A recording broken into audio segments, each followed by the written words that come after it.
Assalamualaikum warahmatullahi wabarakatuh. Sobat pecinta Quran, saya akan membahas tentang surah Al-Isra ayat 4-7 dan kaitannya dengan situasi terkini Perang Israel dan Palestina. Surah Al-Isra adalah surah ke-17 dalam Al-Quran yang terdiri dari 111 ayat. Surah ini dinamai Al-Isra yang berarti perjalanan malam, karena di awal surah ini Allah Subhanahu wa Ta'ala menceritakan tentang peristiwa Isra Mi'raj, yaitu perjalanan malam Nabi Muhammad sallallahu alaihi wasallam dari Masjidil Haram ke Masjidil Aqsa dan kemudian naik ke langit untuk bertemu dengan Allah Subhanahu wa Ta'ala. Dalam video ini saya akan menjelaskan tentang apa isi dan makna dari ayat 4-7 surah Al-Isra yang menjelaskan tentang 2 kali kerusakan dan penaklukan yang akan dilakukan oleh Bani Israel di muka bumi, dan 2 kali pula mereka akan ditaklukkan oleh musuh-musuh mereka yang kuat. Bagaimana ayat-ayat ini berkaitan dengan situasi kekinian yang menunjukkan bahwa ayat-ayat ini mengandung berita yang benar dan pasti terjadi, sebagaimana yang telah diungkapkan oleh Allah Subhanahu wa Ta'ala dalam Al-Quran sejak 15 abad yang lalu? Apa implikasi dan pelajaran yang dapat kita ambil dari ayat-ayat ini sebagai umat Islam yang harus menyadari, bersatu, berpegang teguh, bersabar, dan berharap kepada Allah Subhanahu wa Ta'ala? Jika Anda tertarik untuk mengetahui lebih lanjut, silakan tonton video ini sampai habis. Jangan lupa untuk like, komen, share, dan subscribe channel saya. Dalam surah Al-Isra, Allah Subhanahu wa Ta'ala juga menyampaikan berbagai macam hukum, kisah, nasihat, dan peringatan bagi umat manusia, khususnya umat Islam dan Bani Israel. Salah satu bagian yang sangat menarik dan relevan dengan situasi terkini adalah ayat 4-7 yang berbunyi, "Dan kami tetapkan bagi Bani Israel di dalam kitab, sesungguhnya kamu akan membuat kerusakan di muka bumi ini 2 kali, dan sesungguhnya kamu akan berlaku sombong dengan kesombongan yang besar. Maka apabila datang janji Allah untuk mengerjakan yang pertama di antara keduanya, kami datangkan atasmu hamba-hamba kami yang mempunyai kekuatan yang hebat. Maka mereka merambat masuk ke dalam rumah-rumah.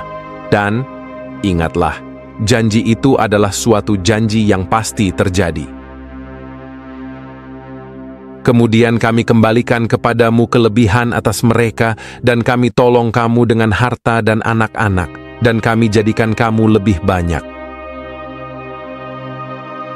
Kami berfirman, jika kamu berbuat baik, maka kamu berbuat baik bagi dirimu sendiri, dan jika kamu berbuat jahat, maka kerusakan itu bagi dirimu sendiri.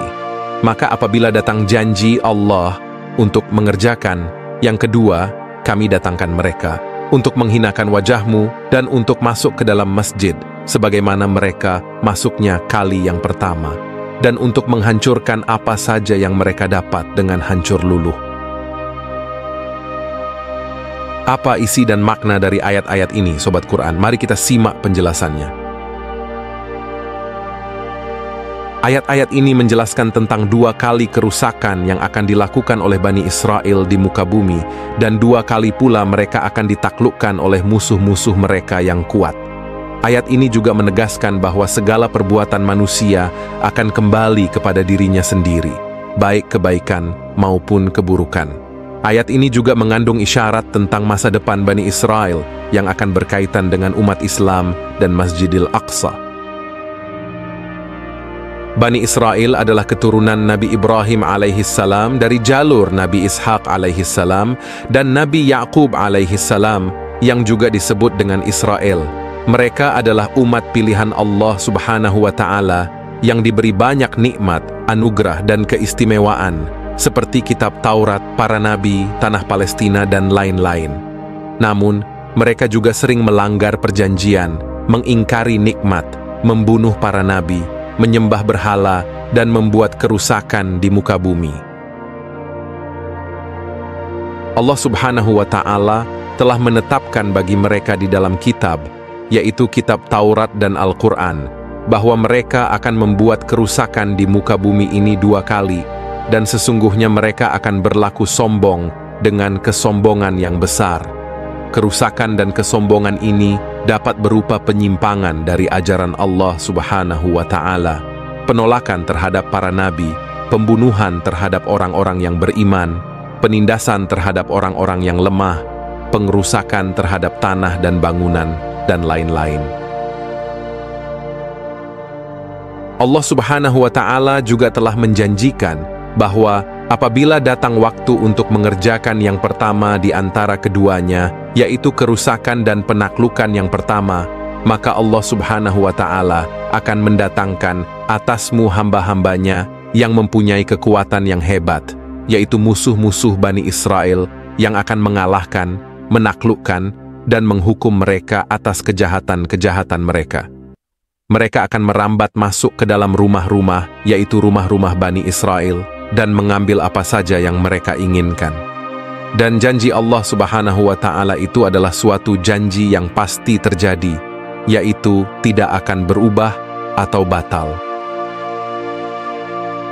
Kemudian Allah Subhanahu wa Ta'ala akan kembalikan kepadamu kelebihan atas mereka, yaitu Allah Subhanahu wa Ta'ala akan memberikan kembali kepada Bani Israel kekuasaan, kekayaan, keturunan, dan jumlah yang lebih banyak dari musuh-musuh mereka sebagai ujian dan kesempatan bagi mereka untuk bertaubat dan berbuat baik.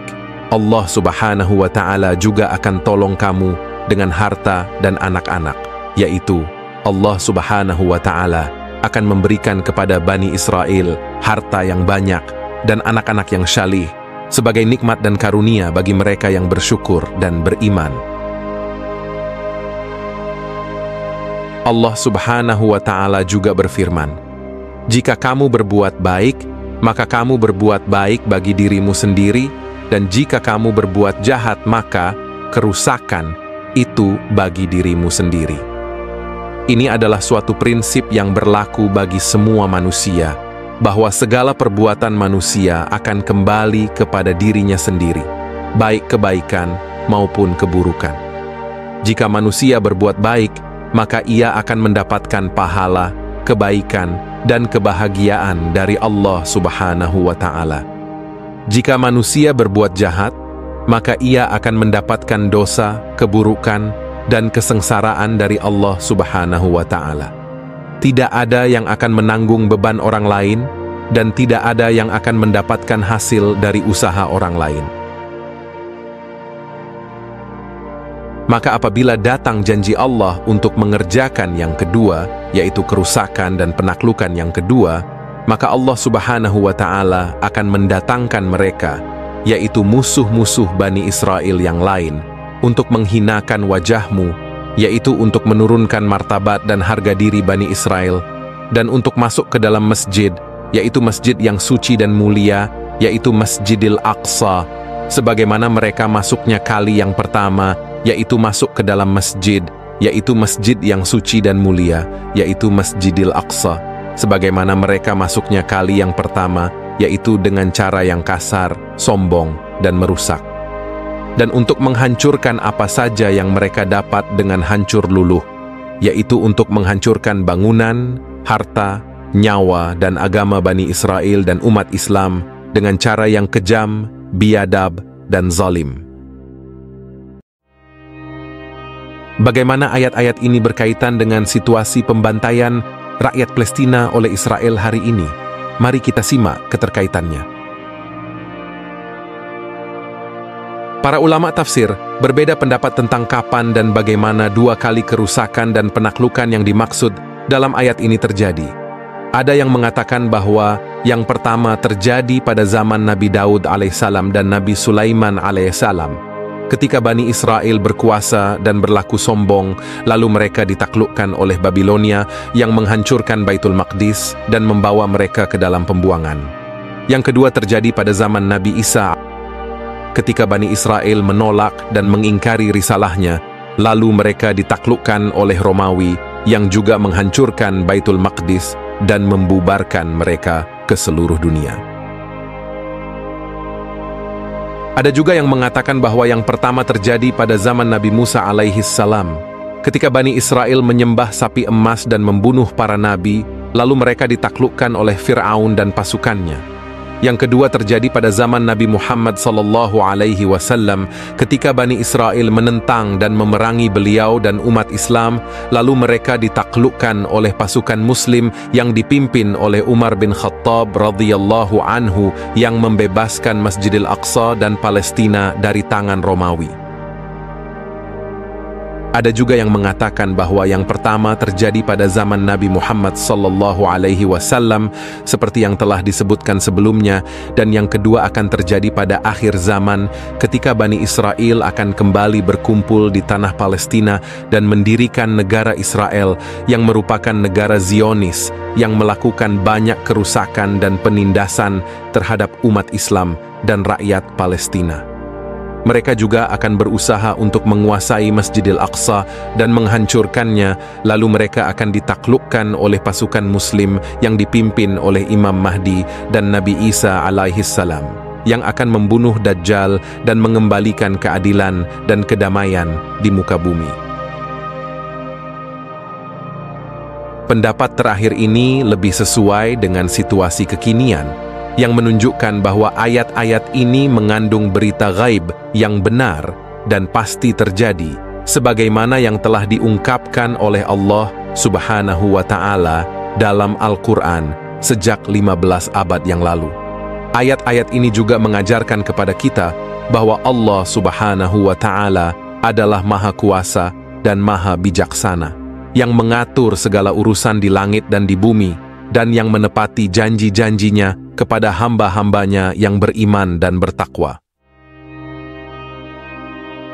Situasi kekinian yang kita saksikan sekarang adalah situasi yang sangat mirip dengan yang digambarkan dalam ayat-ayat ini. Kita melihat bagaimana Bani Israel atau Israel telah mendirikan negara mereka di tanah Palestina, yang merupakan tanah suci dan pusaka umat Islam, dengan cara yang tidak sah, tidak adil, dan tidak manusiawi. Mereka telah mengusir, membunuh, dan menzalimi rakyat Palestina yang merupakan saudara seiman kita dengan berbagai macam kekerasan, kekejaman, dan kebiadaban. Mereka juga telah mengancam, menyerang, dan merusak Masjidil Aqsa yang merupakan masjid ketiga yang paling mulia bagi umat Islam dengan berbagai macam senjata, provokasi, dan penghinaan. Kita juga melihat bagaimana Bani Israel atau Israel telah berlaku sombong dengan kesombongan yang besar, dengan mengklaim bahwa mereka adalah umat pilihan Allah Subhanahu wa Ta'ala, yang memiliki hak istimewa dan kekebalan atas tanah, harta, dan nyawa orang lain. Mereka juga telah menolak dan mengingkari Al-Quran, yang merupakan kitab terakhir dan sempurna dari Allah Subhanahu wa Ta'ala, yang mengkonfirmasi dan menyempurnakan kitab-kitab sebelumnya, termasuk kitab Taurat yang mereka klaim sebagai kitab mereka.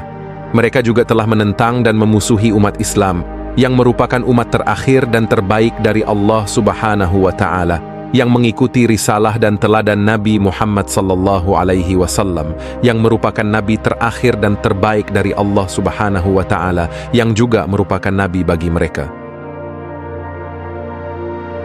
Kita juga melihat bagaimana Bani Israel atau Israel telah membuat kerusakan di muka bumi dengan berbagai macam cara, seperti menyimpang dari ajaran Allah Subhanahu wa Ta'ala, membunuh para nabi dan orang-orang yang beriman, menindas orang-orang yang lemah, menghancurkan tanah dan bangunan, menyebarkan fitnah dan kekacauan, dan lain-lain. Mereka juga telah melakukan propaganda dan program-program sosial yang sebenarnya hanya bertujuan untuk menguatkan posisi dan kepentingan mereka, bukan untuk menyebarkan kebaikan dan kesejahteraan bagi seluruh manusia. Kita juga melihat bagaimana Bani Israel atau Israel telah mendapatkan dukungan dan bantuan dari berbagai negara dan kekuatan dunia yang juga bersekutu dan bersahabat dengan mereka, seperti Amerika, Inggris, Kanada, dan sebagian negara Eropa.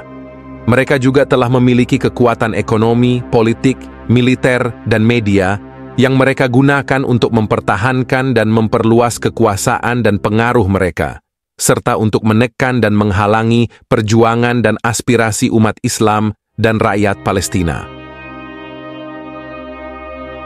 Namun, kita juga harus yakin dan optimis bahwa semua ini adalah bagian dari rencana dan kehendak Allah Subhanahu wa Ta'ala yang telah menjanjikan bahwa apabila datang waktu untuk mengerjakan yang kedua, yaitu kerusakan dan penaklukan yang kedua, maka Allah Subhanahu wa Ta'ala akan mendatangkan musuh-musuh Bani Israel yang lain yang akan mengalahkan, menaklukkan dan menghukum mereka atas kejahatan-kejahatan mereka. Mereka akan menghinakan wajah dan martabat Bani Israel, dan mereka akan masuk ke dalam Masjidil Aqsa, sebagaimana mereka masuknya kali yang pertama, dan mereka akan menghancurkan apa saja yang mereka dapat dengan hancur luluh. Siapakah musuh-musuh Bani Israel yang akan datang itu? Bagaimana cara mereka akan masuk ke dalam Masjidil Aqsa? Apa yang akan mereka hancurkan? Mari kita simak penjelasannya di bagian selanjutnya. Musuh-musuh Bani Israel yang akan datang itu adalah pasukan Muslim yang dipimpin oleh Imam Mahdi dan Nabi Isa alaihissalam, yang merupakan pemimpin dan penolong umat Islam pada akhir zaman. Imam Mahdi adalah seorang laki-laki dari keturunan Nabi Muhammad sallallahu alaihi wasallam yang akan muncul di Mekah dan diikuti oleh umat Islam dari berbagai penjuru dunia, yang akan berjuang melawan kezaliman dan kekufuran, dan yang akan mengembalikan keadilan dan kedamaian di muka bumi. Nabi Isa adalah Nabi dan Rasul Allah yang telah diangkat ke langit oleh Allah dan yang akan turun kembali ke bumi di akhir zaman untuk membantu Imam Mahdi dan umat Islam dan untuk membunuh Dajjal dan pengikut-pengikutnya yang merupakan fitnah dan musuh terbesar umat manusia. Cara mereka akan masuk ke dalam Masjidil Aqsa adalah dengan cara yang mulia, syar'i, dan heroik. Mereka akan menghadapi dan mengalahkan pasukan Israel dan sekutu-sekutunya yang akan berkumpul di Baitul Maqdis untuk memerangi umat Islam. Mereka akan membebaskan Masjidil Aqsa dan Palestina dari cengkeraman Israel dan Zionisme, dan mereka akan menegakkan syariat Allah Subhanahu wa Ta'ala di tanah suci tersebut.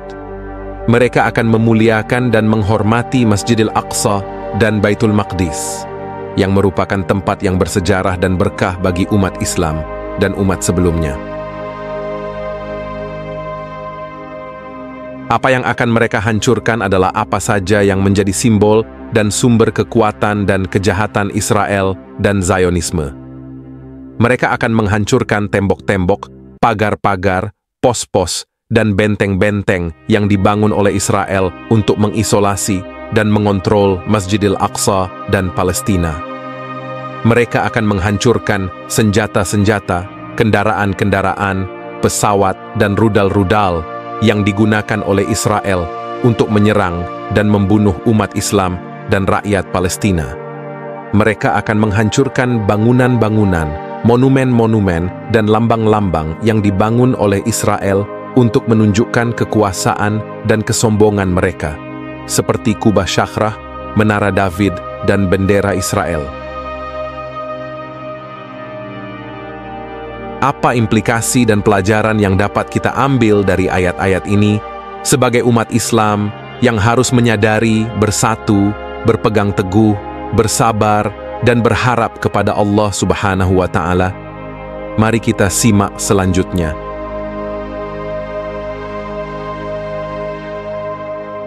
Ayat-ayat ini memiliki banyak implikasi dan pelajaran bagi umat Islam. Di antaranya adalah umat Islam harus menyadari bahwa Bani Israel adalah musuh yang nyata dan berbahaya, yang memiliki agenda dan strategi untuk menghancurkan umat Islam dan menguasai tanah suci Palestina.